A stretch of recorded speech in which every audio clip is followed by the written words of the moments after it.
જય સચ્ચિદાનંદ. આપ સૌની અંદર બિરાજેલા પરમાત્માને અત્યંત ભક્તિપૂર્વક અભેદ ભાવે નમસ્કાર નમસ્કાર નમસ્કાર. જય સચ્ચિદાનંદ.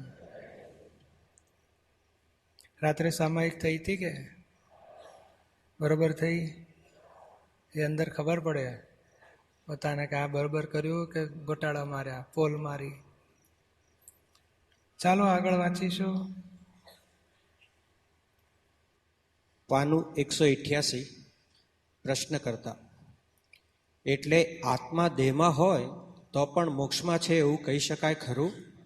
દાદાશ્રી: હા, એ મુક્ત જ હોય છે, પણ આ જ્ઞાન આપીએ છીએ ને તેથી એને પોતાને મુક્તપણાનું ભાન થાય છે. બાકી આત્મા પોતે મય મુક્ત જ છે, એને કશું દુઃખ જ નથી. પણ આ તો દુઃખ કોને છે? અહંકારને. એ ગયો એટલે દુઃખ ગયું. અહંકારે જ આ બધું ઊભું કર્યું છે. ભગવાનથી જુદો થઈ ગયો છે, ભેદ પાડ્યો છે. એ અહંકાર ગયો એટલે પછી દુઃખ ના હોય. પ્રશ્ન: આત્મા મોક્ષ સ્વરૂપ જ છે, મુક્ત છે, પણ આજે હું છે પોતે એને ભાન થવું જોઈએ કે આત્મા મુક્ત છે. એને એવું ભાન છે કે હું બંધનમાં છું, મને કેટલા દુઃખો છે, હું થાકી ગયો, કંટાળી ગયો. એટલે આ વચલાને ભાન થવાની જરૂર છે કે આપણું સ્વરૂપ મુક્ત છે. પ્રશ્ન કરતા: તો પછી આત્માનું સ્થાન ક્યાં હોય? દાદાશ્રી: આત્મા પોતે જ મોક્ષ સ્વરૂપ છે, એનું સ્થાન જ બીજે નથી. એનો પોતાનો સ્વભાવ જ મોક્ષ છે. આ તો વિભાવ દશાને લઈને આ ઊભું થયું છે. જેમ આ સોનાનો સ્વભાવ હોય છે તે લાખ વર્ષ રાખી મૂકીએ તો એના સ્વભાવમાં ફેર ના થાય.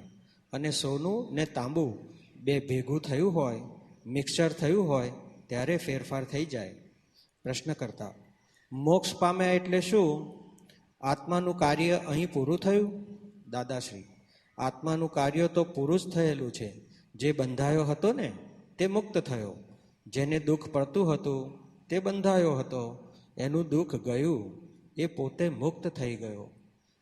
પાનું 189, 189. જે જુદો પડ્યો હતો ને આત્માથી, અહંકાર, તે અહંકાર પોતાના સ્વરૂપમાં વિલય થઈ ગયો, એટલે કામ થઈ ગયું. જુદો પડ્યો હતો તેથી દુઃખ ભોગવતો હતો. અણસમજણથી જુદાઈ કરી હતી, ભેદ થયો હતો. આ લોકોએ નામ આપ્યું કે ભાઈ ચંદુ, તો એ નામમાં પોતે તન્મયાકાર થઈ ગયો, એટલે એનું કામ ખલાસ થઈ ગયું. આત્મા તો અવિનાશી છે, એનું કામ તો થયેલું જ છે, પણ એ અહીંથી છૂટો ક્યારે થાય? કે આ ભેદ બુદ્ધિ તૂટી જાય એટલે છૂટો થઈ જાય. પ્રશ્ન કરતા: છૂટો થયા પછી એ શું કરે? દાદાશ્રી: પછી સિદ્ધ ગતિ થઈ ગઈ, ત્યાં નિરંતર પરમાનંદ રહેવાનો. આ દેહ હોય ત્યાં સુધી બોજો રહ્યા કરે, એ દેહનોય બોજો છે. જે દેહથી સુખ ભોગવવાનું નથી તે દેહ જ્ઞાનીઓને બોજરૂપ હોય છે, પણ છૂટકો જ નહીં ને. એની ડિસ્ચાર્જ લિમિટ હોય ત્યાં સુધી છુટકારો જ ના થાય ને. એટલે આયુષ કર્મ પૂરું ના થાય, એ કર્મ ડિસ્ચાર્જ છે અત્યારે. એ પૂરું થતાં સુધી દેહમાં રહેવું પડે, સાતા ભોગવવી પડે, બધું ભોગવવું પડે. એ ડિસ્ચાર્જની લિમિટ એ ડિસ્ચાર્જ પૂરો થતાં સુધી. પછી હેડિંગ છે: દ્વંદ્વોએ દીધા બંધન. પ્રશ્ન કરતા: આત્મા મોક્ષે જાય પછી એ દેહ ધારણ કરતો નથી, પણ દરેક આત્મા મોક્ષમાં જ છે ને? દાદાશ્રી: ના, એવું નથી. અનંત આત્મા આ રીતે સંજોગોમાં સપડાયા છે. એ મોક્ષે જવા પોતાના સ્વભાવમાં આવવા પ્રયત્ન કરે છે. આટલું જ છે. વિભાવમાં સંસાર ઊભો થયો છે પોતાના સ્વભાવ તરફ જવા માટે. વિભાવમાંથી વિભાવમાં જ ફસાય છે, વિભાવમાંથી વિભાવમાં જ ફસાય છે. સ્વભાવ તરફ આવવા માટે કોઈ એવા નિમિત્ત જોઈએ જે સ્વભાવને પામેલા હોય. એટલે જ્ઞાની ભેગા થાય તો એને સ્વભાવમાં મૂકી દે, પછી પૂરું થઈ જાય. પણ આ જે અનાત્મા છે એ એને સ્વભાવમાં આવવા દેતું નથી. અને અનાત્મા આત્મા પોતે જ મોક્ષ સ્વરૂપ છે, જ્ઞાન સ્વરૂપ છે, પ્રકાશ સ્વરૂપ છે, મોક્ષ સ્વરૂપ છે, આનંદ સ્વરૂપ છે. એટલે આ મોક્ષ સ્વરૂપ એટલે છે જ સ્વરૂપ જ મોક્ષ સ્વરૂપ. એટલે શું? તમામ દુઃખોથી મુક્ત, એટલે આનંદ ઘન સ્વરૂપ છે પોતે. અને આ વિભાવથી બધું દુઃખ ઊભું થયું છે. જો સ્વભાવમાં પોતે આવી ગયો તો એ સુખનું ધામ થઈ જાય. અત્યારે આત્મા તો સુખની વાત છે જ, આ વિભાવવાળો દુઃખ ભોગવે છે. એટલે કે આત્માથી જુદો પડ્યો તે દુઃખ ભોગવે છે. એટલે દુઃખ કોઈ નિમિત્તથી હોતું નથી. પોતે જુદો થયો આત્માથી, એનું દુઃખ ઊભું થયું. આત્મામાં પડી ગયો તો દુઃખ મટી ગયું. અનાત્માએ પહેલેથી આનું આ જ છે, એટલે આ બધા આત્મા એ કંઈ મોક્ષમાં આવ્યા નથી. પ્રશ્ન કરતા એટલે આત્માએ હજુ મોક્ષ જોયો જ નથી. આત્માએ હજુ મોક્ષ જ જોયો નથી. દાદાશ્રી જોયો જ નથી, બાકી પોતાનો સ્વભાવ જ મોક્ષ છે. પણ આ સંયોગો કેવા છે? દ્વંદ્વ સ્વરૂપે છે. આ જે જડ વિભાગ છે, અનાત્મ વિભાગ છે, એ દ્વંદ્વ સ્વરૂપે છે. દ્વંદ્વ એટલે નફો ખોટ, સુખ દુઃખ, રાગ દ્વેષ, તે એ બધા દ્વંદ્વનો સ્વભાવ પોતે પોતાનામાં આરોપી દે છે, એટલે એને બંધન રહ્યા કરે છે. પાનું 190. ધંધોનો સ્વભાવ પોતાનામાં આરોપણ કર્યું કે મને જ ખોટ ગઈ. ખોટ જાય છે ધંધાને, તો મને ગઈ. દેહમાં દુઃખ ઊભું થાય તો મને દુઃખ ઊભું થયું. એટલે એ પોતાનામાં આરોપણ કરવાથી બંધન રહ્યા કરે છે. હવે આત્માના ગુણોનું પોતાનામાં આરોપણ કરે કે ના આનંદ જ્ઞાનવાળો હું છું, તો છૂટતો જાય. પછી આ સંજોગોનું દબાણ ઘટે તો પછી જ્ઞાની પુરુષ મળી આવે, નિમિત્તો મળી આવે, ત્યારે મોક્ષ થાય. નહીં તો મોક્ષ એમ ને એમ થાય નહીં. છતાં બધા આત્મા મોક્ષ ભણી જ વહી રહ્યા છે. પણ પછી જેવું જેવું નિમિત્ત મળે એવું એ ચક્કર મારે છે પાછો. અહીં મનુષ્યમાં જ ચક્કર મારવાના પાછા. અગર તો જ્યાં ચક્કર મારે ત્યાં ખરો. એને એવું અવળું નિમિત્ત મળ્યું હોય તો નર્ક ગતિમાં લઈ જાય કે પશુઓની માય લઈ જાય. હેડિંગ છે. પણ નિમિત્તો બહુ ઉપકારી. જો સવડું નિમિત્ત મળ્યું, ધર્મનું નિમિત્ત એને ઊંચે ધર્મમાં લઈ જાય, પછી દેવગતિમાં મોટો રાજા મહારાજા બનાવી દે. અને જ્ઞાનીનું નિમિત્ત મળે એટલે શ્રીમદ લખે છે ને, બીજું કાંઈ શોધમાં એ જ્ઞાનીને શોધ. એ નિમિત્ત એવું છે તો મોક્ષ કરાવી દેશે. દીપભાઈ, આપણે આ જે આપણે પેલી વાત થયેલી ગઈકાલે કે પેલું આત્મા અને આપણે અજ્ઞાન અને જ્ઞાનની, તો અજ્ઞાન અને જ્ઞાન એ બંને કમ્પાઉન્ડ ફોર્મમાં નથી પણ મિક્સર ફોર્મમાં છે. મિક્સર ફોર્મમાં નહીં, એક જ છે બેઓ. આ બહાર જુએ છે, પછી પેલું આ બાજુ જુએ છે. એ જ્ઞાન અજ્ઞાન એક જ ભાગ છે. અજ્ઞાન એ જ્ઞાન જ છે, પણ પર પ્રકાશ બતાડનારું જ્ઞાન છે. આ જ્ઞાન સ્વપ્રકાશ વાળું. એટલે આ અહંકાર કઈ આમ બે ટુકડા નથી થઈ ગયા એના. અચ્છા, એની નહીં. અત્યારે આપણને ભાઈ મને રસોઈ બનાવવાનું એ થોડું જ્ઞાન છે, એન્જિનિયરિંગનું જ્ઞાન છે. તો એવું મને આત્માનું જ્ઞાન થયું, એ ભાગને જ્ઞાન કહીએ છીએ. અને આ વિશેષ એટલે આ અજ્ઞાન કહેવાય કે ભાઈ જરૂરી નથી, છતાં જાણ્યું છે, હવે નિકાલ કરી નાખો એને. તો આ મિક્સર અને કમ્પાઉન્ડ કયા ફોર્મમાં આપણે તો કમ્પાઉન્ડ છે જ નહીં ક્યાંય. કમ્પાઉન્ડ નથી તો મિક્સર કોને કહેવાય? તો પછી મિક્સર એટલે આ જળ તત્વ અને ચેતન તત્વ મિક્સર કહેવાય. કે બે પોતપોતાના સ્વભાવમાં રહીને ભેગા થયા છે. એ જેમ કહે ને કે આ તેલ અને પાણી મિક્સર છે. જો અમુક કેમિકલ અથવા તો એવી ફિઝિકલ પ્રોસેસ કરે અમુક જાતની, તો તેલ જુદું પડી શકે ને પાણી જુદું પડી શકે. કમ્પાઉન્ડ નથી થઈ ગયા. કમ્પાઉન્ડ આ સોડિયમ ક્લોરાઇડ મીઠાને કમ્પાઉન્ડ કહેવાય. સોડિયમે એના ગુણધર્મો ખોઈ નાખ્યા, ક્લોરીને એના ગુણધર્મો ખોઈ નાખ્યા, અને ભેગા થાય કમ્પાઉન્ડ. બધી પણ આપણે જેમના બધું 3 પાના વાંચ્યા એમાં કેટલી બધી રીતે દાદા ભગવાન આત્માનું કહે છે કે એ ચોખ્ખો જ છે, છૂટો જ છે, એમાં કંઈ એ મુક્ત જ છે, તો એ અજન્મા અમર છે, પછી છે તો એ પરમનન્ટ વસ્તુ છે. એટલે મૂળ આત્મા માટે તો એ એક જ પ્રકારનું આપે છે. તો હવે આ જે જ્ઞાન અને અજ્ઞાન બે જુદું પડ્યું એને આપણે રિયલ આત્મા તો કાયમ શુદ્ધ જ રહ્યો છે, મોક્ષ સ્વરૂપ મોક્ષ જ છે પોતે. પણ આ જે પોતે જે છે ડેવલપ થાય છે, તો એ પોતાને પછી એ જે પોતે ભાગ છે એમાં મિક્સર આવે ને ખરેખર આમ જોવા જઈએ તો. એટલે એમાં અજ્ઞાન ઊભું થયું છે, ને પછી અહંકાર ઊભો થયો, પછી પોતાપણું ઊભું થયું, મમતા ઊભી થઈ, અભિમાન ઊભું થયું, રાગદ્વેષ ઊભા થયા. હવે એ બધું પાછું ફરશો તો મૂળ જગ્યાએ આવાશે. તો મિક્સર ત્યાં નથી દીપાભાઈ. મિક્સર છે તો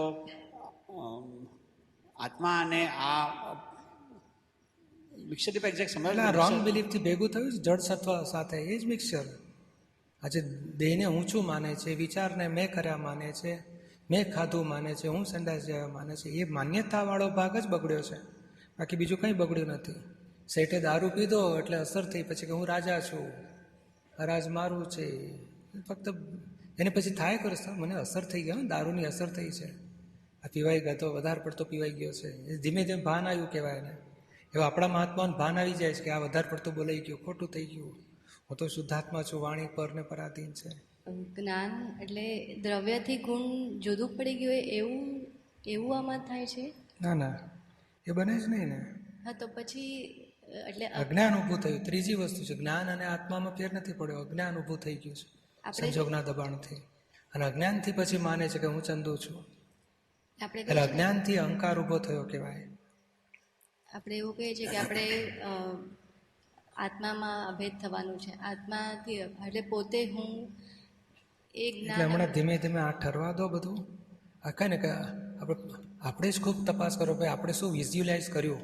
કારણ આ જ્ઞાન હું 25 વર્ષથી આ સ્ટડી કરું છું, રોજ પાછું થાય. દાદા નવી વાત આવે પાછું ગોઠવું ક્યાં છે, પાછું નવી વાત આવે ગોઠો ગોઠો કરતાં કરતાં કરતાં એક્ઝેક્ટનેસ આવીને ઊભી રહેશે. આપણે જાતે જ થોડું મથામણ કરીએ તો જ આવરણ તૂટશે અને સમજણ ગેડ બેસશે આખી.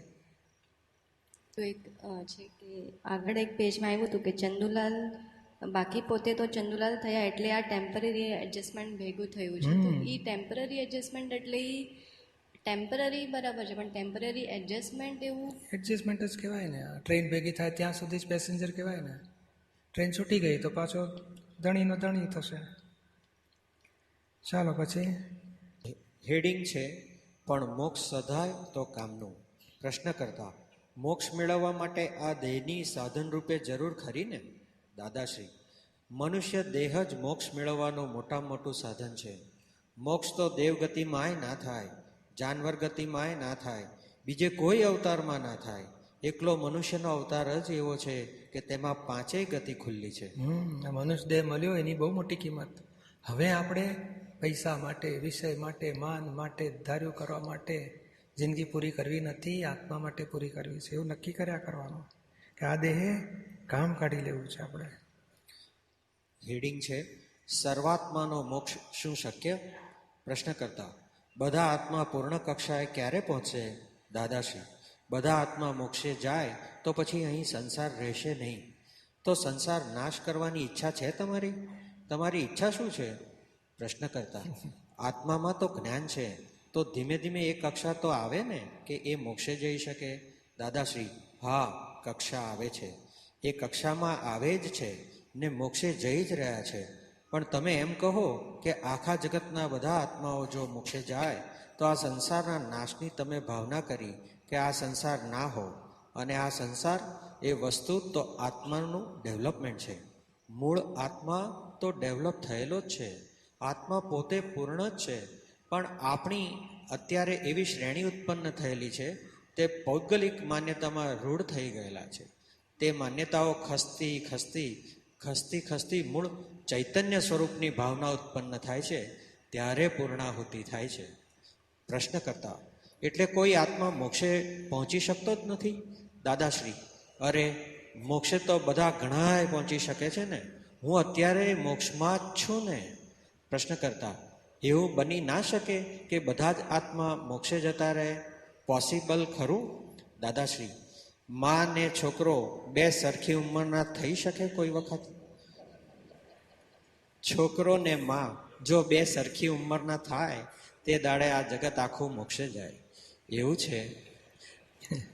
શું કરે પણ હવે હા વિચિત્ર પ્રશ્ન પૂછપૂછ કર્યા કરે. એક વખત સમજાવી દીધું, બીજી વખત સમજાવી દીધું.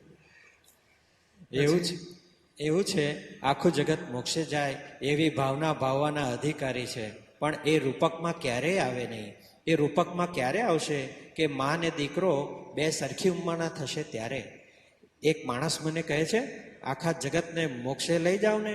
મેં કહ્યું, તમને સમજ પાડું, આખા જગતના જીવો વોરિયર્સ બને તો કોની પર એટેક કરે? આખા જગતના બધા જીવો ડૉક્ટર જ થાય તો કોની દવા કરે? આખા જગતના બધા જીવો ગાંજા થાય તો કોના વાળ કાપે? અને બધા જ સુથાર થાય તો કોનું કામ કરે? તો કહે સમજી ગયો. હવે ફરી વાર નહીં બોલું. સમજી જાઓ, પરિવાર ના બોલશો એવું કે દાદા. કુદરતની ગોઠવણી છે, એટલે અમે એમ ના કહીએ કે બધા વધારે ભેગા થાવ. એ તો એની ગોઠવણી જ છે. જો આ બહુ ઊંચી વાત છે. એમને અંદર કેવું જ્ઞાન વર્તે છે. આજે એમની પાસે એટલું બધું અઢળક જ્ઞાન છે કે લાખો માણસો પામી શકે, છતાંય કેવું મોટું તપે છે. અને કહે ને કે અમે ખટપટ ના કરીએ, અમને ખબર હોય કે બધા કેવી રીતે બધું પામી રહ્યા છે, એટલે અમને એ જ્ઞાનમાં, સમજમાં, અનુભવમાં જોઈએ કે ભાઈ કઈ રીતે જગતના લોકો પામી રહ્યા છે. એટલે અમે એમ ના કહીએ કે બધા વધારે ભેગા થાવ. એ તો એની ગોઠવણી જ છે કે વ્યવસ્થિત રીતે બધા આવે, નહીં તો અમે કાગળ લખાવ ના કરીએ. પણ ના, એ હિસાબ બધા ગોઠવાયેલા છે, એટલે અમારે એ ઉપાધિ કરવાની નહીં. આ તો અમે અહીં આવીએ ને જઈએ. આવીએ ને જઈએ, વ્યવહાર કર્યા કરીએ, એની મેળે બધું થઈ જશે. એટલે અમે ઉપાધિ ના કરીએ, બધા હિસાબ ગોઠવાયેલા છે. આ મહાત્માએ સમજી લેવાનું, હિસાબ ગોઠવાયેલા છે. કરતાપણાને ઓગાળવાનું આ એક વધારાની દવા. એટલી બધી રીતે એમણે કરતાપણું ખલાસ કરીને બેઠા છે, અને છતાં જ્ઞાનમાં કે ભાવમાં જબરજસ્ત છે કે આખી દુનિયાના લોકો પામે. એટલે કે ને કરવાપણું અને ભાવ બેનું આખું વિભાજન અહીંયા મળે છે આપણને. પછી પાનું 192. આપને સમજમાં આવ્યું આ સંસાર પોતે પ્રવાહ રૂપે છે, અને તે અનાદિથી આ પ્રવાહ વયા જ કરે છે. એમાં બધા જીવોનો મોક્ષ તો થવાનો જ, વહેલો કે મોડો એનો ક્રમ જ છે. ક્રમ એટલે એક સમયમાં 108 જીવો મોક્ષે જયા જ કરે છે પ્રવાહ રૂપે. પ્રશ્ન કરતા, એક સમયમાં 108 જીવો મોક્ષે જાય છે એ ક્યાંથી છે દાદાશ્રી? એ બધા 15 ક્ષેત્રોમાંથી થઈને 108 જીવો મોક્ષે જાય છે. જેમ આપણે અહીં પોલીસવાળાની પાર્ટી જાય છે ને, તે 4ની જોડી એકની પાછળ એક એમ ચાલ્યા જ કરે. જેમ વેણ જતું હોય એવી રીતે ચાલ્યા જ કરે છે. એવું આ 108 જીવોનું વેણ આ બાજુથી વ્યવહારમાંથી મોક્ષે જાય છે, સિદ્ધ ક્ષેત્રમાં જાય છે. ત્યારે બીજા એટલા જ જીવો અવ્યવહાર રાશિમાંથી વ્યવહાર રાશિમાં આવે છે. એટલે વ્યવહારમાં એક જીવ વધઘટ થાય નહીં. એક જીવ વધતો નથી, ઘટતો નથી. વ્યવહારના જીવ કોને કહેવાય? જેનું નામ પડ્યું છે એ બધા વ્યવહાર છે. જેનું નામ નથી આપ્યું એ વ્યવહારમાં નથી આવ્યો, અને જેનું નામ ગયું એ સિદ્ધ ક્ષેત્રમાં ગયા.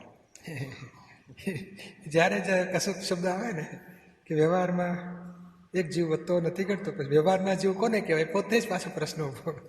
પછી આ 3 જવાબ આવી ગયા. નામ પડ્યું તે વ્યવહારમાં, નામ ગયું તે મોક્ષે ગયા, નામ પડ્યું જ નથી અવ્યવહારમાં. પછી હેડિંગ છે નમો સિદ્ધાણમ, ભજવું એ ધ્યેય સ્વરૂપે. પ્રશ્ન કરતા, આપ કહો છે ને કે ઉપર કોઈ બાપોય નથી, પણ ઉપર સિદ્ધલોક તો ખરું ને દાદાશ્રી? એ તો સિદ્ધલોક છે, સિદ્ધ ક્ષેત્ર છે. અને એ તો જે મોક્ષે ગયેલા હોય ને, એટલે પરવારી ગયેલા, એ આપણું સાંભળે નહીં અને કોઈનું કશું બોલીએ નહીં. કોઈને માટે લાગણીએ નહીં ને કશુંય નહીં. એ તો એમના સુખના મસ્ત. એ આપણને કશું કામ લાગે નહીં. એ આપણા ધ્યેય તરીકે છે. નમો સિદ્ધાણમ કહ્યું તે ફક્ત ધ્યેય તરીકે છે કે ભાઈ અમારે આ દશા જોઈએ છે. અને આજે ઉપર કોઈ બાપોય નથી એ કેવા એમ માગતા હતા કે તમારો ઉપરી નથી અને ભગવાન ઉપર બેઠા નથી કે આ દુનિયા ચલાવે ને તમને પછી નચાવે, તમારી પાસે પપેટની જેમ બધા કામ કરાવે. એ અપેક્ષા એમ કરતા કોણ? તો કે સાયન્ટિફિક સર્કમસ્ટન્સ એવિડન્સ. અને ભગવાનનું સ્વરૂપ તો કે તમારી મહી બેઠા છે, એ જ તમારું સ્વરૂપ, એ જ ભગવાન છે. પછી પાનો નંબર 193. પ્રશ્ન કરતા, આપણે કહીએ કે નમો સિદ્ધાણમ, તો એ નમસ્કાર એમને પહોંચે ખરા દાદાશ્રી? એમને નહીં પહોંચે તોય આપણને મહી સિદ્ધ બેઠા છે તેને તો પહોંચ્યું. મહી જે બેઠા છે ને તે આત્મા સિદ્ધ જ છે ને. આપણે તો કામ સાથે કામ છે ને. આપણે નમસ્કાર પહોંચાડવા જોઈએ ત્યાં, અને આપણી જવાબદારી પહોંચાડવાની કે સાહેબને કાગળ લખી નાખ્યો. ખરેખર તો આ છે લક્ષ્ય સ્વરૂપે ત્રિમંત્ર બોલે છે. નમો સિદ્ધાણમ એ ધ્યેય તરીકે છે કે મારે આ સંસાર પૂરો કરીને એક દશામાં પહોંચવું છે. હેડિંગ છે સિદ્ધની નહીં પ્રવૃત્તિ છતાં ક્રિયા. પ્રશ્ન કરતા, સિદ્ધ જે થયા છે એમને કાર્ય કરવા માટે અહીંયા ઈશ્વર મોકલે છે દાદાશ્રી? કોઈ મોકલે નહીં, મોકલનારો કોઈ છે જ નહીં. અહીં આગળ મોકલનારી કોઈ વસ્તુ જ જરૂર નથી. કોઈની જરૂર ના પડે એવું આ જગત છે.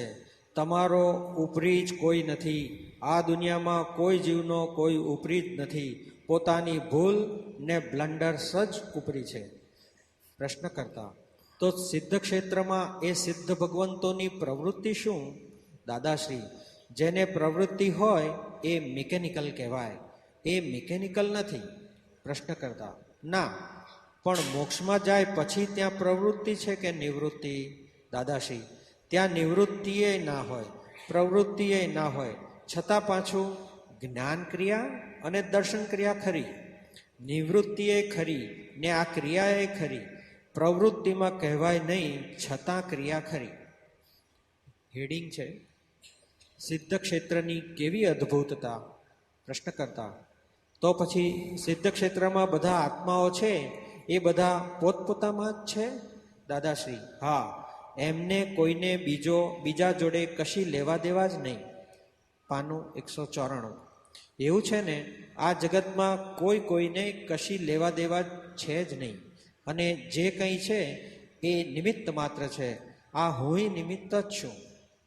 પ્રશ્ન કરતા એ સિદ્ધ ક્ષેત્રમાં આપણે જઈએ તો ત્યાં એકલા બેસી જ રહેવાનું ને જોયા જ કરવાનું? દાદાશ્રી, એવું તમારી ભાષાનું બેસી રહેવાનું નથી. ત્યાં ઊભા રહેવાનુંય નથી ને બેસી રહેવાનુંય નથી. ત્યાં આડા થઈ જવાનુંય નથી. ત્યાં નવી જ જાતનું છે. પ્રશ્ન અને પ્રશ્ન બુદ્ધિનું કઈ જાતનું છે? તો કઈ તું ત્યાં જઈને જોજે. પ્રશ્ન કરતા ખાલી જોયા જ કરવાનું? દાદાશ્રી, હા, પણ એ કલ્પનાની વસ્તુ નથી. તમે કલ્પનાથી જોવા માંગો છો એવી વસ્તુ નથી એ.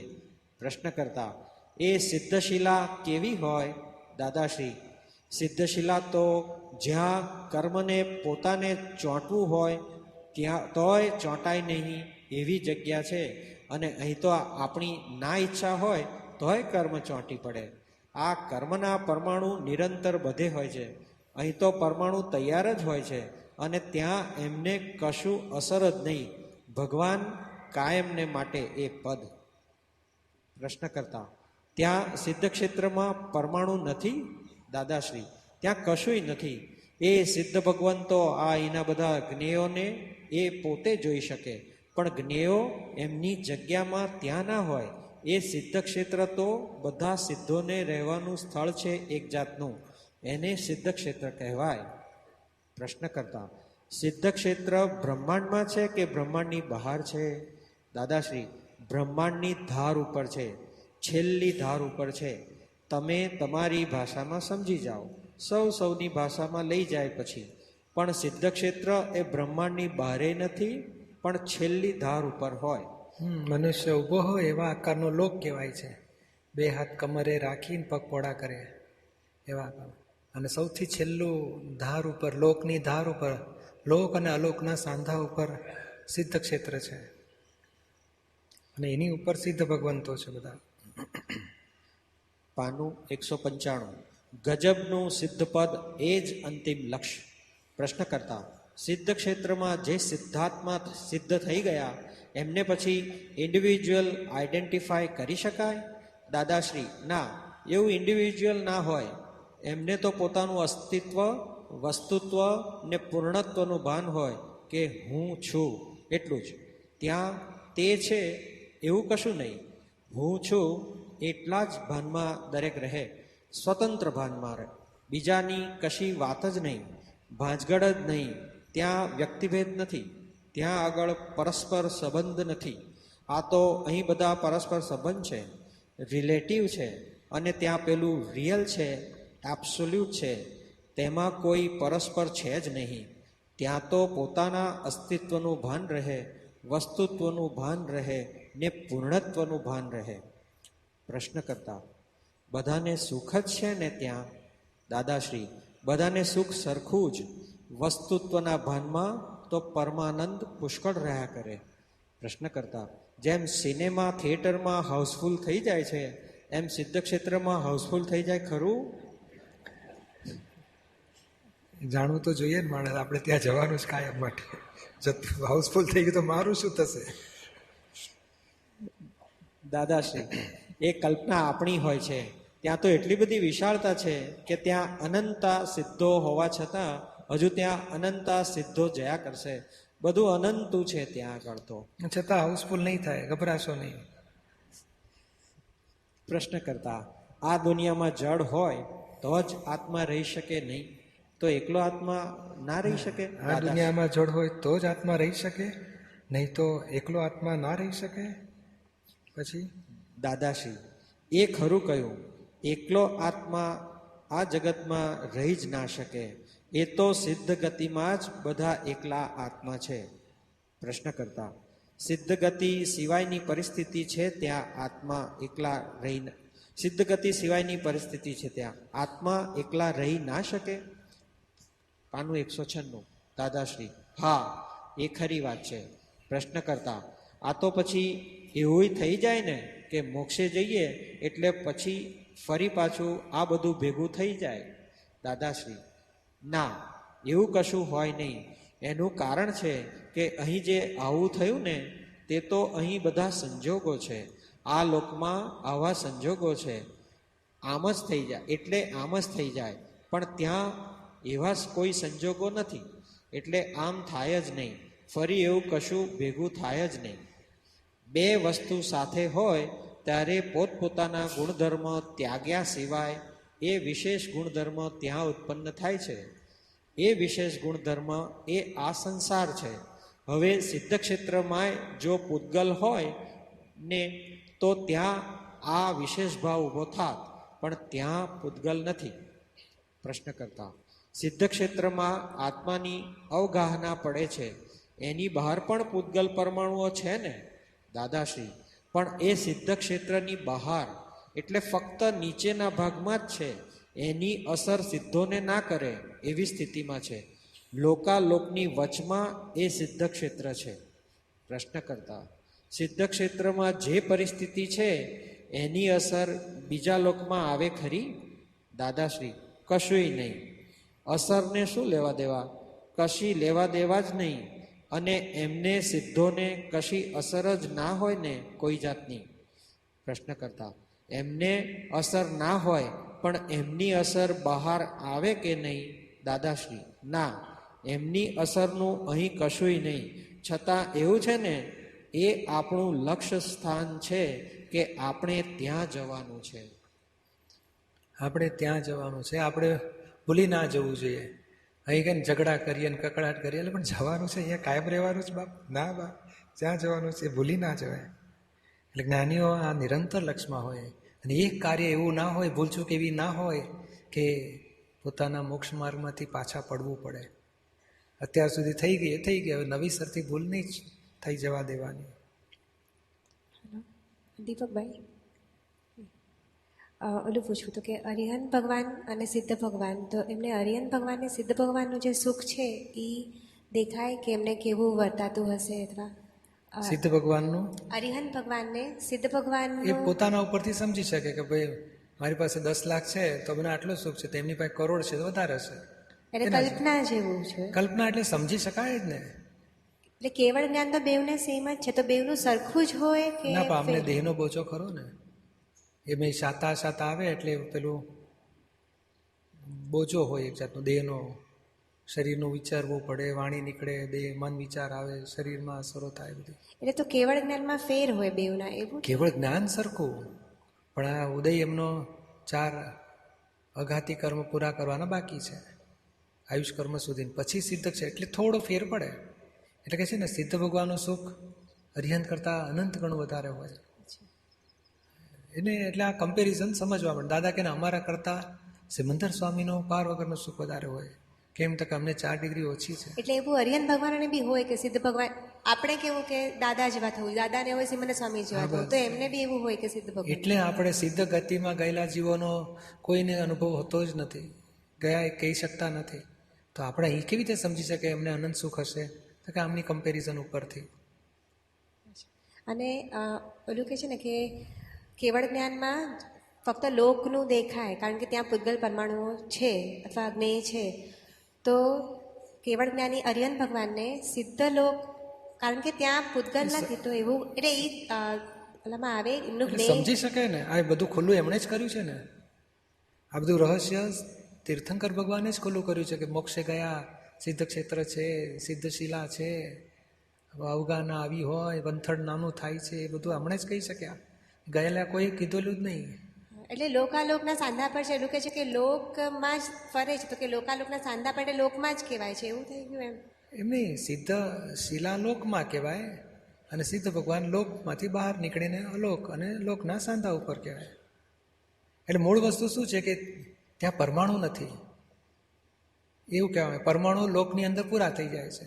લોકના જેમ તુંબડું પછી માટી બધી ઓગળી ગઈ એટલે તુંબડું સરફેસ ઉપર આવી જાય પાણીની, એ ત્યાં સિદ્ધ ભગવાન આ સરફેસ ઉપર આવી ગયા.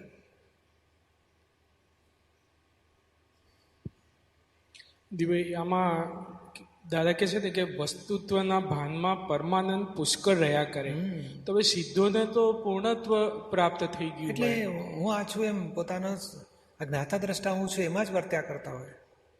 વર્ત્યા કરતા એટલે શું, સ્વાભાવિક રહે જ એમ. આજે આપણામાં શું છે, આ બુદ્ધિ ઊભી થાય ને એટલે મારે આ કરવાનું છે, આ કરવાનું છે, ઊભું થઈ જાય છે ને એ દુઃખનું કારણ છે. અને એ દેખાયા જ કરે, જોયા જ કરતો હોય, જાણ્યા જ કરતો હોય તો દુઃખ જ નથી કશું. અને એ સ્થિતિ અહીંયા આપણે લાવી છે. એવું જો આપણને અહીંયા વર્તશે ને તો પછી એનું પરિણામ આપણને સિદ્ધ ક્ષેત્ર ભેગું થશે, સિદ્ધ દશા. એટલે અહીં જે કરતાપણું, ભોગતાપણું ઝીરો થવું જોઈએ, મમતા અહંકાર ઝીરો થવા જોઈએ. અને એ આપણો પ્રોસેસ ચાલુ થયો. આજ્ઞા એમાં લઈ આવે છે આપણને. 5 આજ્ઞા, કરતાપણું, ભોગતાપણું, મમતા, અહંકાર, એને જે રોંગ બિલીફથી માનીએ છીએ એ રોંગ બિલીફ છોડાવતું જાય છે આજ્ઞા. એટલે એ છૂટતી ગયું તો એક અષ્ટમાં સિદ્ધનો ગુણ તો શરૂ થયો, બાકીનું પૂરું થશે. એટલે કેવળ જ્ઞાન એ અહીંયા જ બેઠા સિદ્ધ દશા. અને પછી આગળનો દેહ છૂટ્યો એટલે કાયમની સિદ્ધ દશા. એટલે તમે જે પેલું કહો છો ને શ્રીમદજીનું વાક્ય કે આત્મજ્ઞાન થાય તો એ આ વાક્યને સમર્થન કરતું હોય ને એવું લાગે છે. થયું અક્ષાયક સંકિત થયું એટલે કેવળ જ્ઞાન એક જ ડગલું રહ્યું બાકી. આ તો આ બધું પાર વગરની ખોટો વાળા છે ને, એટલે અક્રમ એટલે બાયપાસ કરી દીધી બધી ખોટ, સીધો આત્મા પ્રગટ કરી દીધો. એ દશા તો એ જ મળી છે. અને કહે ને સર્વ જીવ છે સિદ્ધ સમજે તે થાય. કૃપાળુદેવ ખુદ પોતે કહે છે. એટલે આત્મા એવો છે જ. એટલે કે છે ને આપણા મહીવાળા સિદ્ધ ભગવાનને નમસ્કાર પહોંચે છે. અને તે આપણું જ સ્વરૂપ છે, આપણે જ છીએ. જુદા પડી ગયા છે તેથી આપણને લાગે કે આત્મા મારે પામવો છે. જ્યારે મૂળ જગ્યાએ આવ્યું છે ત્યારે હું જ છું, આ અનુભવ થશે આપણને. હવે એ તરફ જવું છે આપણું, અને એ લક્ષ્ય રહેવું જ જોઈએ, નિરંતર રહેવું જોઈએ. એટલે આ 5 આજ્ઞા સિદ્ધ કરવાની વાત છે. અને એટલે માટે જ હું આ આત્મભજના પણ સિદ્ધ સ્તુતિ કહેવાય. આ ચરણવિધિને એટલી બધી મહત્વતા છે કે સિદ્ધ સ્તુતિ આપણે ઘેર બેઠા કરી શકીએ છીએ. એટલી મોટી વસ્તુ છે આ, એની કિંમત. અને એ જો થાય ને તો એટલા વખત કાળ માટે આપણે સિદ્ધ ભગવાનની ભજના કરી તે રૂપ થવાય. એટલે આ કે છે વસ્તુત્વનું ભાન હોય તો એ પરમાનંદ રહ્યા કરે. એટલે હવે એમાં અહીંયા પણ જો એ તમને ભાન રહેશે ને તો એ તમને પરમાનંદ શરૂ થઈ જશે. આજે કહે છે ને આત્માથી જુદો પડ્યો એટલી દુઃખ છે, કોઈ નિમિત્ત દુઃખ આપી શકતું જ નથી. અને હું પોતે જ આત્મા છું, ખરેખર કોણ છું એ વસ્તુત્વનું ભાનમાં રહ્યો ને તો અહીં બેઠા પરમાનંદ ચાલુ થશે. આ હું છું જ નહીં. અને આપણે એ લાવવા માગીએ છીએ. આ દોષો દેખાડવાનું કારણ એ કે ભાઈ હવે એને ઓળખો કે આપણું સ્વરૂપ નથી, આપણે એનાથી જુદા છીએ. અને આપણે જે છીએ આ દેખાયું એટલે દુઃખી થવા જેવું નથી, ખુશ થવાનું હોય. મને કચરો દેખાયો અને કચરો પોતે જ જવાવાળો છે, હું નથી, એટલું જ જાગૃતિ રાખવાની છે. કચરાને હું નથી જોયું, હું કચરો છે ને હું જુદો છું, જોનાર હું છું. બસ એ જાગૃતિ જ તમારી દશાની શ્રેણી ચડતી જશે. અને પેલો તો જતો જ રહેવાનો, એને આપણે આધાર આપ્યો નહીં એટલે ઉડી જવાનો. હવે આ બીજો ભાગ શરૂ થાય છે, હું કોણ છું જાણવું કઈ રીતે. કે સિદ્ધ ક્ષેત્રની અવગાહના પડે, સિદ્ધ ક્ષેત્રમાં આત્માની અવગાહના પડે. હા, એ અવગાહના શબ્દ શું કે છે? અવગાહના એટલે જગ્યા રોકવી. હા, જગ્યા રોકવી. જેમ એક માણસ હોય ને એનો આમ આકાર જોઈએ ને, એ આકાર એની જગ્યા રોકી કહેવાય. અને આત્મા અનઅવગાહક કહેવાય છે. આ અવગાહના કે છે એટલે અવગાહના એટલે એનું એટલી કેટલી જગ્યા રોકી છે ને એ સિદ્ધ ક્ષેત્રમાં આત્માની જગ્યા એટલી રોકી છે એ ભાગ ક્યાં છે એમ એની બહાર પણ પૂતગલ પરમાણુ છે. એટલે આત્માએ જેટલી જગ્યા રોકી છે, જેટલો એરિયામાં આત્મા છે એની બહાર પરમાણુ છે એવું પૂછવા માગે છે. હવે ખરેખર એ જગ્યા રોકી એ ભાગને અવગાહના કહેવાય, પણ પોતે રોકતો નથી આત્મા. એનો એરિયા તો છે જ ને, એ આકાર આકૃતિ તો છે જ, પણ એ આકૃતિ કેવી છે? છેલ્લા ચરમ દેહમાંથી જે આત્મા સિદ્ધ ક્ષેત્રમાં પામ્યો, જેમ ધારો કે ઋષભદેવ ભગવાન ઊભા હોય અને દેહ નિર્વાણ દેહમાંથી છૂટા થયા, તો ઊભા આકૃતિવાળો આત્મા સિદ્ધ ક્ષેત્રમાં સ્થાન પામે છે. અને મહાવીર ભગવાન બેઠા હોય અને કેવળ જ્ઞાન થયું દેશના આપતા આપતા, તો એ દેશના જે દેહનો આકાર હતો નિર્વાણ એ આકારવાળો આત્મા સિદ્ધ ક્ષેત્રમાં સ્થાન પામે છે. પણ એ આકાર જગ્યા રોકતો નથી, એની છે ખરો આકાર. એટલે અવગાહના એટલે આકૃતિ એટલી ભાગની, અને એ જગ્યા રોકતી નથી, અનઅવગાહક કહેવાય. એટલે અવગાહના રાખું કે અવગાહના કે અણઅવગાહના કેવું બે? અનઅવગાહક એટલે જગ્યા ન રોકે એવો. હા, એટલે આપણે શું ન સમજવું, અવગાહના રાખે છે કે ખરેખર અવગાહના એ જુદું કહેવા માંગે છે કે આત્મા જેટલી જગ્યા રોકી છે, એટલે કે આત્માની હાજરી છે, સિદ્ધ ભગવાનની હાજરી, એની આગળ પણ પરમાણુ છે એટલું જ પૂછવા માંગે. એટલે દાદા એમ કીધું કે ના, એ જે સિદ્ધ શિલા છે ને એ પોતે પરમાણુની બનેલી છે અને એનું આખું લોક પરમાણુથી ભરેલો છે. સિદ્ધ શિલા અને સિદ્ધ ભગવાન એ ત્યાંથી પછી પરમાણુનો અંત આવી જાય છે. જેમ હું કહું ને કે પાણીનું તમે નહીં, આ ધારો કે આ વસ્તુ છે તો છેલ્લે અહીંયા ઉપર આવી ગઈ, હવે કેટલાક આમ જતા રહ્યા સિદ્ધ ભગવાન, તો આ જે છેડો છે ને એ બેની વચ્ચે, અને કેટલાક આમ હોય, પણ આખા જે આમ સૂતા હોય સિદ્ધ ભગવાન થયા, અને કેટલા ઊભા હોય સિદ્ધ ભગવાન થયા. તો એ જે અડ્યો ભાગ છે ને એ ભાગ સિદ્ધ શિલાને અડીને એટલે જસ્ટ ટચ જ છે. અને પછી ઉપર તો કે આકાશ જ છે, અલોક આકાશ. અને આ સિદ્ધ ભગવાન કોઈક એ આડા હોય, કોઈ બેઠેલા હોય, નાના દેખાય, આવી આકૃતિ આવરી આકૃતિ, એટલે 500 ધનુષ કાયાવાળા હાઈટના હોય, એમાંથી વંથડ ઓછું થાય. કોઈક મહાવીર ભગવાન ધારો કે 5-6 ફૂટના, તો કે એની વંથડ ઓછું થાય. પણ એ નાની મોટી આકૃતિવાળા સિદ્ધ ભગવાન સિદ્ધ ક્ષેત્રમાં સ્થાન પામેલા છે. પણ સિદ્ધ ક્ષેત્ર એટલે સિદ્ધ શિલા કહેવાય, કે એ પૂતગલની છે, એ પૂતગલ છે, અને આખું લોક પૂતગલનું છે, પરમાણુનું છે. અને ઉપર અને લોકની બહાર અલોક આકાશ કહેવાય, ત્યાં પરમાણુ માત્ર નથી. એટલે આત્માનો એક ગુણ કહેવાય છે અનઅવગાહક. એટલે જળ તત્વ એકલી જ જગ્યા રોકનારું છે, બાકી ચેતન તત્વ જગ્યા રોકી શકતું નથી. ફક્ત વિભાવિક ચેતન થયું છે ને ત્યાં સુધી દેહાધ્યાસ છે ને ત્યાં સુધી એની જગ્યા રોક્યું કહેવાય, વ્યવહારથી, નિશ્ચયથી નહીં. દીપાભાઈ, માઇક પર થોડો બુદ્ધિનો પ્રશ્ન છે, પણ આપણે જે પેનનો દાખલો કરીને બતાવ્યું, પેનનો દાખલો હમણાં કરીને બતાવ્યો, તો કે જે સિદ્ધ ભગવાન એ જો એ અડતા હોય લોકને, એ અડે છે કે એનાથી થોડા ઊંચા રહે છે? એટલે અડે એટલે કેવું છે કે પાસે જ છે, સામીપ્ય ભાવ. અહીંયા અત્યારે જળને અડેલો નથી પોતે, એટલું બધું સામીપ્ય ભાવમાં છે, પાસે છે, પાસે, પણ આમ ટચ નથી. ટચ થાય તો પછી પૂતગલ પરમાણુ પાછા અત્યારે આ પ્રકાશ ફોટાને અડ્યો હશે ને, હા, એ કાચને એવી જગ્યાએ અડેલો છે કે પોતાનું ક્ષેત્ર અને કાચનું ક્ષેત્ર, અજવાળાનું ક્ષેત્ર અને કાચનું ક્ષેત્ર એટલું નજીક છે, છતાં અજવાળું કાચરૂપ થયું નથી, કાચ અજવાળારૂપ થયું નથી. ગુણધર્મ ખોઈ નાખ્યા નથી, પણ છતાં અડીને ઊભા છે, છતાં પોતાનો સ્વભાવ બગડ્યા નથી. ફક્ત આ જ્યારે ક્ષેત્ર બ્રહ્માંડની એટલે કે લોકની અંદર હતા, તો બીજું દબાણ આવવાથી ભ્રાંતિ એટલે વિશેષ પરિણામ ઊભા થતા હતા. અને વિશેષ પરિણામ હું છું તો બંધનમાં આવે, વિશેષ પરિણામ હું નથી તો છૂટ્યો. એ પહેલો મોક્ષ કોને કહેવાય છે? વિશેષ પરિણામ હું નથી. આજે વિચાર, વાણી, વર્તન એવું થશે કે મેં આવું કરી નાખ્યું, હું ડિમ્પલ છું, હા મારું નામ જ ડિમ્પલ છે, એવું બધું બોલી નાખે. એ વિશેષ પરિણામ ઊભા થવા છતાં આપણને એ જાગૃતિ શરૂ થઈ છે કે હું આ નથી. એટલે આપણું વિશેષ પરિણામમાં આપણે ભળતા નથી, આ વિશેષ પરિણામ ખાલી થતા જશે. આ ઊભા થાય એવું દબાણ છે આ સંસાર. અને એ ત્યાં એવું છે સિદ્ધ ક્ષેત્રમાં દબાણ જ નથી, પછી વિશેષ પરિણામ ઊભા થવાના જ નથી. અને વિશેષ પરિણામમાં હું છું માનવાપણું રહ્યું જ નથી. હા, તો અહીં આપણે માનવાપણું જાગ્રત રાખવું પડે છે કે નહીં, હું આ નથી, હું આ નથી. એ પુરુષાર્થ આપણો હવે શરૂ થયો છે. કેવળ જ્ઞાનીને એ પૂરો થઈ ગયો.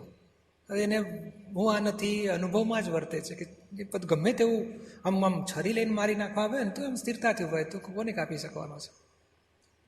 હું આ છું જ નહીં. આ લાઈટ અહીં આ પ્રકાશ છે, આખી આમ છરી કાપીએ એટલે પ્રકાશને થાય એ કપાઈ ગયું એવું થાય? એ આગળ પાછળ કશું નહીં, એવો જ અખંડ હોય. અને આ ટેબલ કપાઈ જાય, ખુરશી કપાઈ જાય, પણ પ્રકાશ કપાય નહીં. એવું પોતે અંદર અનુભવે છે પોતે, હું આ સ્વરૂપ જ છું. એટલે ભય નથી, દુઃખ નથી, વેદના નથી, કોઈ નિમિત્તથી એને દુઃખ નથી. ઉલટાનો આ પૂતગલને કરીએ, તુંય ચેતન છે, તુંય કરતો નથી, હુંય કરતો મને થવાનું નથી. તું માને મેં તમને દુઃખ આપ્યું, તું માનીશ જ નહીં, તું દુઃખી આપી જ નથી રહ્યો મને, અને મને દુઃખ થઈ શકવાનું નથી. અને પૂતગલની હિસાબ પૂરા થાય છે, એ આપણે છીએ જ નહીં.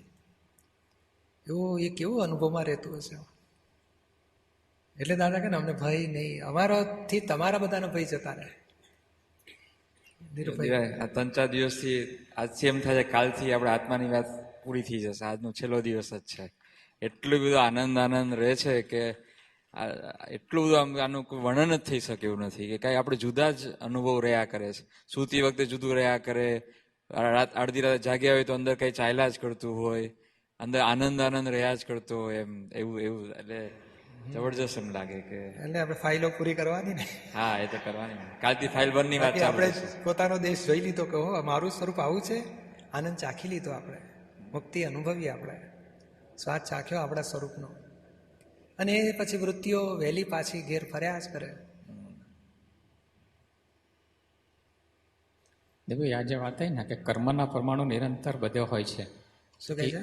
કર્મના પાન નંબર 194 ઉપર આ કર્મના પરમાણુ નિરંતર બધે હોય છે. આપણી ના ઈચ્છા હોય તો કર્મ ચોટી પડે.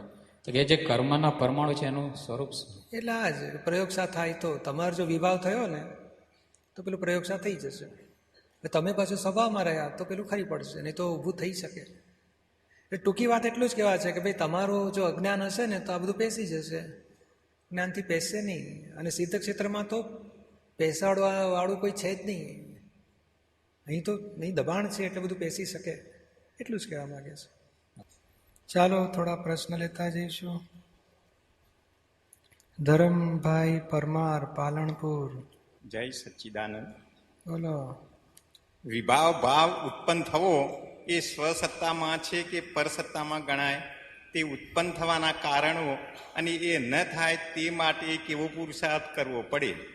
આજે મારો જન્મદિવસ હોવાથી મોક્ષ માર્ગે આગળ વધવા તેમજ 5 આજ્ઞા 100% પળાય એવા આશીર્વાદ આપવા વિનંતી છે. બરોબર છે. આ વિભાવ તો આ મૂળ અજ્ઞાનતામાંથી ઊભો થયો. અજ્ઞાન હતું એટલે આ બીજું દબાણ આવ્યું, પછી ઊભો થઈ ગયો. અને પછી હું ધરમભાઈ માન્યું એટલે પછી પરસત્તામાં ફસાયા તમે, સ્વસત્તા ખોઈ બેઠા. હવે ના તો કે પેલું જ્ઞાન મળ્યું એટલે અજ્ઞાન ગયું આપણું. હવે 5 આજ્ઞા પાળશું એટલે પરસત્તાનો અમલમાં છૂટી જઈશું આપણે. 5 આજ્ઞામાં રહેવાનું હવે. એટલે એક જ 5 આજ્ઞાનો પુરુષાર્થ વધારવાનો. હવે વિભાવ ભાવ પેદા થવા માટે આપણે ધર્માભાઈએ એમાં કઈ હવે ઉભો નહીં થાય, તમારે આજ્ઞામાં રહેવાનું. હવે નવો ઉભો નહીં થાય. બરાબર, સમજાયું ને? શ્રુતિ શાહ. જય સચ્ચિદાનંદ. પૂજ્ય છે. બોલો. કયો પ્રશ્ન છે? પેજ 1. ગઈકાલે સામાયિકમાં આત્મા સિવાય બધી રિલેટિવ. તો 2 દિવસ પહેલા જે ડિસ્કશન થયું કે સામાયિકમાં કે આત્મા સિવાયની બધી જ રિલેટિવ વસ્તુઓમાં ક્યાં ક્યાં સુખ મનાયું છે, અને ત્યારે આપણે તમે એવું ડિસ્કશનમાં કીધેલું કે વિધિ અને સામાયિક એ હેલ્પિંગ છે, પણ આત્માનું સાચું તો જ્ઞાતાદ્રષ્ટા પદ છે એ ઉત્તમ છે. પણ એટ ધ સેમ ટાઈમ ઓગસ્ટની દાદાવાણી 2013માં એવી રીતે મેન્શન કર્યું છે સામાયિક એ જ આત્મા અને આત્મા એ જ સામાયિક. તો એની વિશે પ્લીઝ તમે થોડો ફોડ પાડશો ડિટેલમાં, કારણ કે મને એવો ક્વેશ્ચન થયો કે સામાયિક એટલે જ્ઞાતાદ્રષ્ટા પદમાં હોઈએ છીએ આપણે, એ જ સામાયિક. પણ તો પછી તમે મેન્શન કર્યું કે એટલે આપણે જે કહે ને કે સામાયિક ઊંચામાં ઊંચી પ્રકારની શું, તો કે ફાઇલ 1 શું કરે છે એના જ્ઞાતા દ્રષ્ટા. પછી આપણે ગાંઠો ઓગાળવાની કરીએ છીએ, કોઈને દુઃખ આપ્યું, વિષયના દોષોના પ્રતિક્રમણ કરીએ. પણ એ ઊંચામાં ઊંચું શું તો કે ફાઇલ 1 શું કરે છે એના જ્ઞાતા દ્રષ્ટા રહો, અને એ સામાયિક, અને એ સામાયિક એ જ આત્માને એ સામાયિકની વાત છે. આપણે આ બધી ક્રિયા જે વિધિ હોય, વાંચન હોય, સામાયિક પ્રતિક્રમણ, એ બધું પ્રતિક્રમણ કરાવીએ છીએ, આપણે કરતા નથી. એટલે એને એ સામાયિક વખતે તમે ફાઇલ 1 પાસે પ્રતિક્રમણ કરાવો ને તમે શુદ્ધાત્મા રહ્યા તો એ જ્ઞાતા દ્રષ્ટા પદ એ આપણો ધ્યેય છે. 5 આજ્ઞા પાડીને પણ આત્મા જ્ઞાતા દ્રષ્ટા પદમાં આવે એ જ વાત છે. તો એ જે સામાયિક છે, જે 48 મિનિટ્સ એક ગુઠ્ઠાણું જે કીધું છે એ કરીએ, એ જ એક્ઝેક્ટ કહેવાય કે જ્યારે આપણે કોઈ પણ કાર્ય કરતા હોઈએ અને ફાઇલ નંબર 1 કાર્ય કરતા અને આપણું ધ્યાન હોય કે આ ઊંધા ચાલ્યા કે આ બરોબર કર્યું કે સામાયિક કહેવાય. એ સામાયિક જ પણ સામાયિક શબ્દ એટલે શું છે કે જ્ઞાતા દ્રષ્ટા પદમાં રહ્યા. આ તો આપણે કર્મો ખપાયા અગર જ્ઞાન મળ્યું છે ને એટલે આપણે આ સ્ટેપિંગથી જઈએ છીએ બધું. બાકી સામાયિક એ કે ને જ્ઞાતા દ્રષ્ટા પદમાં રહીને જોવું એનામ જ સામાયિક. અને ગઈકાલની સામાયિકમાં તમે જે કીધેલું કે સિદ્ધ સ્તુતિ કે આપણા આત્માના ગુણોની ભજના, તો એ વખતે એવો અનુભવ થયો કે ફાઇલ નંબર ક્યાં છે એ ખબર જ નહોતું. ટોટલી એમ લાગે કે એક સિદ્ધ ક્ષેત્ર અહીંયા જ અનુભવ દાદા કરાવી રહ્યા છે આપણે, એવી સુંદર અનુભૂતિ થઈ. એ અનુભવ નોંધી રાખવાનો, શું ભોગવીને ખોવાઈ નહીં જવાનું. આપણે ખોવાઈ જઈએ છીએ, કઈ ચાવીથી તાળું ખોલ્યું ને એ જ ભૂલી ગયા, પછી બીજે દાડ પાછું ઝુમકો કાઢવાનો ને તાવ્યું ઘાલ ઘાલ કરવાનું, થાકી જઈએ પછી. મહેશ કામદાર, મુંબઈ. જય સચિદાનંદ દીપકભાઈ. ગઈકાલે હું શુદ્ધાત્મા છું એની આપશ્રીએ જે સામાયિક કરવા માટે આપેલી, ત્યારે એની અંદર ઊંડે ઉતરતા એમ જણાવ્યું કે નાનપણથી અત્યાર સુધીમાં જેમ જેમ આપણી ઉંમર વધતી જાય છે તેમ તેમ નવી નવી ડિમાન્ડો ઊભી થતી જાય છે. જેમ કે બાળપણમાં તોફાન, મસ્તી, જીદ, હઠ, તેમજ તેનાથી આગળ આવીએ તો યુવાવસ્થામાં કપડાં લતા, નાટક, સિનેમામાં મોજ મજા, તેનાથી આગળ આવીએ તો ધંધા પાણીમાં કમાવાની ઘેલછા, ફાઇલ નંબર 2, 3ની ઈચ્છા, તેમજ ઉંમર થતાં કુટુંબના સાથ સહકારની અપેક્ષા. જે તમામ વસ્તુમાં ફક્ત મોહ, કપટ, રાગ, દ્વેષ અને સ્વાર્થના જ દોષો છે તે સર્વ દોષો દેખાયા. ફક્ત હું શુદ્ધાત્મા છું એની સામાયિક કરવાથી જ આટલા બધા દોષો ના આખા લંગર દેખાયા. તો હજી તો ઘણો ખજાનો બાકી હોય એવું લાગ્યું. જોવા વાળાને શું ખોટ ગઈ? ફાયદો જ થયો છે. બસ તો જોવાનું. આપણે આજે આ સામાયિકમાં બેઠા આ દેખાયું. આપણે જોનાર તરીકે રહેવું છે. આપણે જોનાર તરીકે રહીશું ને પછી શું છે, ઓછું દેખાય એમાં બોજો નથી રાખવાનો. હજુ કેમ ના દેખાતો એ બોજો નહીં રાખવાનો, ફરી બેસીશું ત્યારે દેખાશે. અને આપણે એ લાવવા માગીએ છીએ કે આ બધી જ ચીજ વસ્તુઓ તમે જો યુવાન અવસ્થા, બાળપણ અવસ્થા, પ્રૌઢ અવસ્થા, પછી જે ચીજ વસ્તુ બધી ફાઇલ સ્વરૂપે ગણો. બરાબર. પછી ફાઇલમાં ધંધો મેં કર્યો તો કરતાપણું છૂટે, વ્યવસ્થિત કરતા ગણો. આ બધું જુવાન હતો ને બાળપણ હતું ને તોફાન કર્યા ને સિનેમા જોયા ને તો બધું મહેશ રિલેટિવે કર્યું, હું નહીં. એટલે 5 આજ્ઞા દરેક જીવન વ્યવહારમાં લાવવા માગીએ છીએ આપણે. બરાબર છે. અને છેવટે વર્તમાનમાં જ લાવવા માગીએ છીએ. નિરંતર વર્તમાનમાં 5 આજ્ઞાપૂર્વક વ્યવહાર નિકાલ કરતા જઈએ.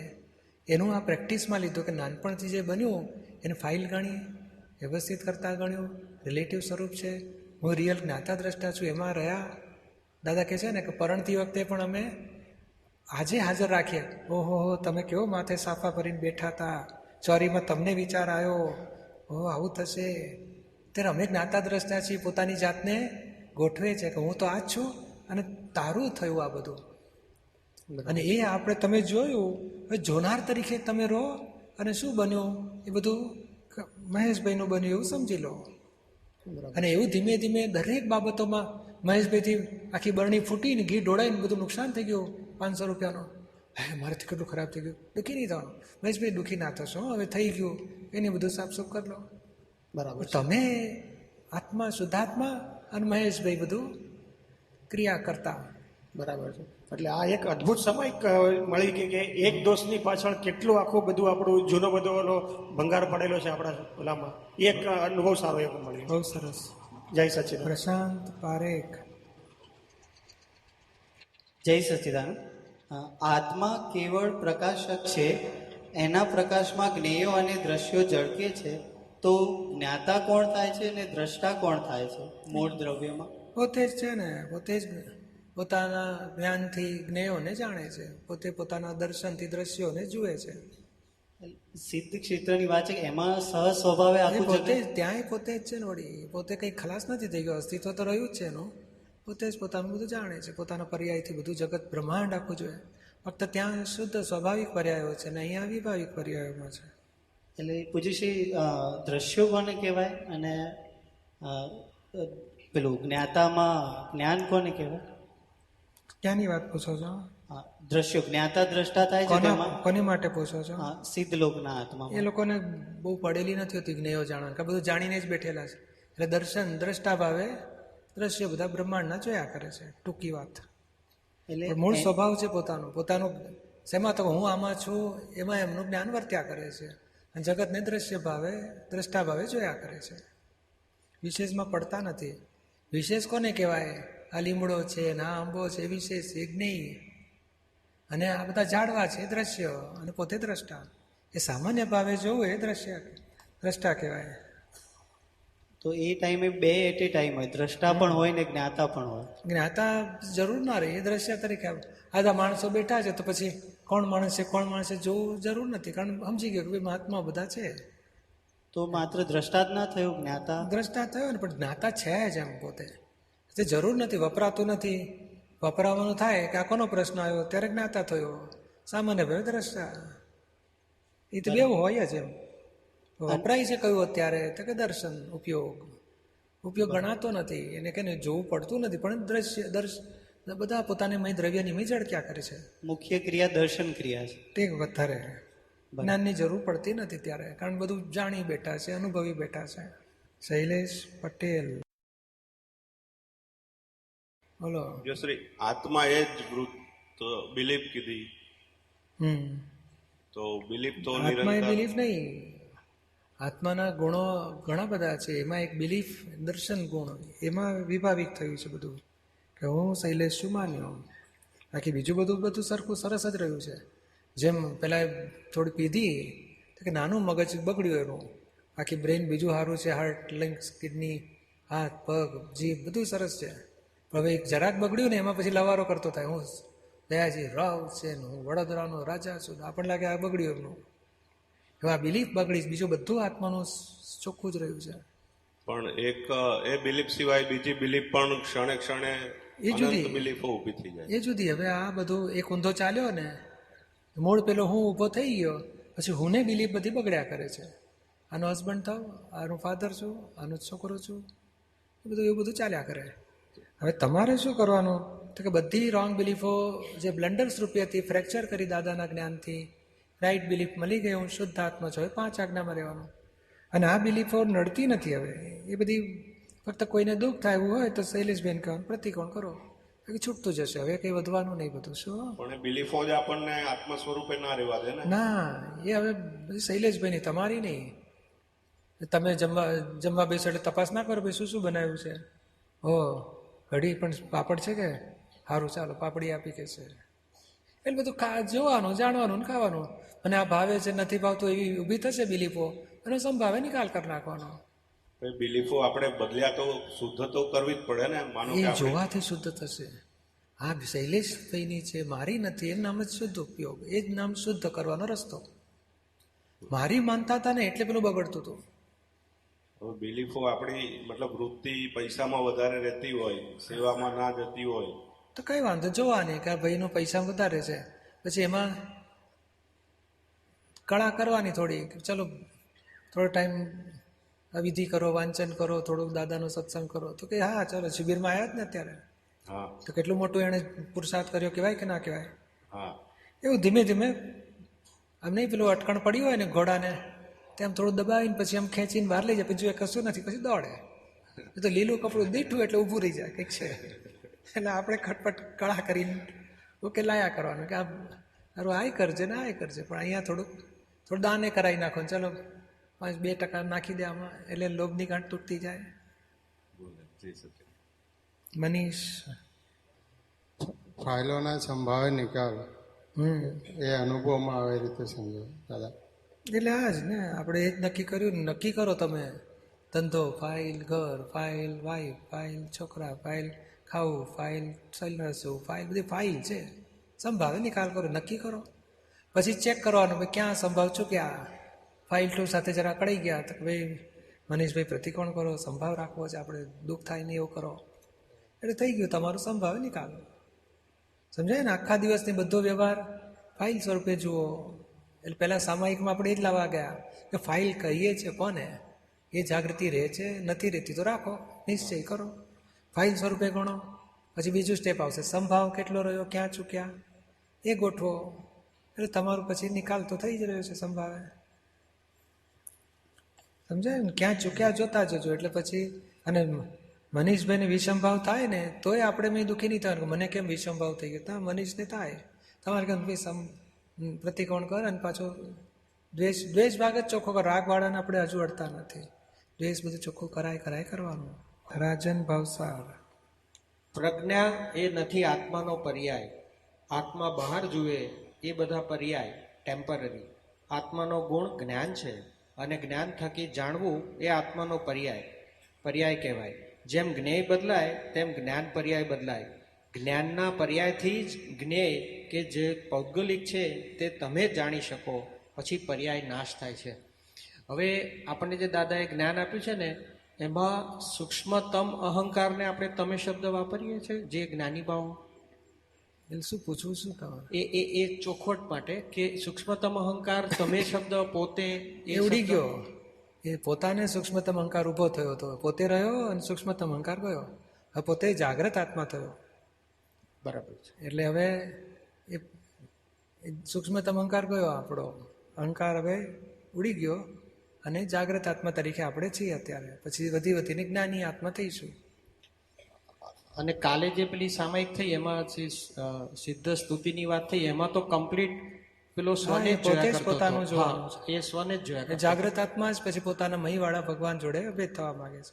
અથવા પ્રજ્ઞા પોતોય ચાલે, પ્રજ્ઞા શક્તિ એ રાઈટ બિલી પછી જ ઊભી થયેલી છે. એટલે જાગૃતિ પ્રજ્ઞા બધું એક જ ખાનામાં પડે છે. એટલે આપણે ટૂંકી વાત પ્રજ્ઞા શબ્દ કરી નાખીએ. પોતે પોતાની ભજના કરે પ્રજ્ઞા કહેવાય, અને પારકાની ભક્તિ ભજના કરતા હતા એ અજ્ઞા શક્તિ એ બુદ્ધિ કહેવાય. બરોબર છે. મુકેશ પી ઠક્કર, જય સચ્ચિદાનંદ. બોલો. પૂજ્યશ્રી દાદાશ્રીએ કહ્યું છે કે આજ્ઞા ફક્ત આ ભાવમાં જ પાડવાની છે અને નેક્સ્ટ ભાવમાં પોતાની રીતે પડાશે, પોતાની રીતે વર્તશે. તો આ ભાવમાં આપણે સંપૂર્ણપણે ન પાડી શકતા હોઈએ તો શું સમજવું? કશું નહીં, તમારા ભાવમાં તો 100% છે ને. બરાબર છે. બસ એ ભાવ મજબૂત કરો, ભાવ તમારો કેરી ફોરવર્ડ આવતે ભાવ થશે. અને જે ભાવ છે કે મારે આજ્ઞા પાડવી જ છે તે આવતે ભાવ રૂપકમાં આવશે. અને આ ભાવમાં તમારો નિશ્ચય છે, પછી પેલું પાછલું ફળ આપે છે અત્યારે, એમાં પડાય ના પડાય એવું દેખાય, પણ તમારો ભાવમાં છે, સંભાવે નિકાલ કરવો છે. પછી નિકાલ થયો સંભાવે કે ના થયો ને એ પૂર્વકર્મનો હિસાબ બધો. પછી આજે નહીં થાય તો ફરી પાછું તમારો ભાવમાં, એટલે એક પડ પેલું જાય છે વિષમ ભાવવાળું, પાછું નિશ્ચય તો એ છે સંભાવે નિકાલ કરવો, બીજું પડ જાય છે. એમ સંજોગો પ્રસંગ બનતા જાય તેમ એક પડ ઓછું થતું જશે. શું પૂજ્યશ્રી, પરંતુ ઘણી વખત એવું બનાવે છે કે જ્ઞાન વાક્યો બતાવીએ છતાં પણ ભોગવટો ઘણો આવી જાય છે. અહીંયા એનામ જ આ ભરેલો અહંકાર ને એ ભોગવટો માથે લઈ ફરે છે. આપણે છેટા રહીને તપ કરું કે તારી તું જાણે. બાકી દાદાનું જ્ઞાન એવું બતાવે છે બન્યું એ વ્યવસ્થિત નિમિત્ત નિર્દોષ છે. પછી તું માથે લઈને ફરું તો તારે બોલો અમે શું કરીએ, તને ચેતવાના એને એ પછી ધીમે ધીમે છૂટી જશે. એનું શું છતાં એકાકાર થઈ જાય છે. હા, એકાકારને જોવાનું કે મુકેશભાઈ એકાકાર થઈ ગયા પ્રકૃતિ જોડે, આપણે જુદા એકાકાર થનારો જુદો.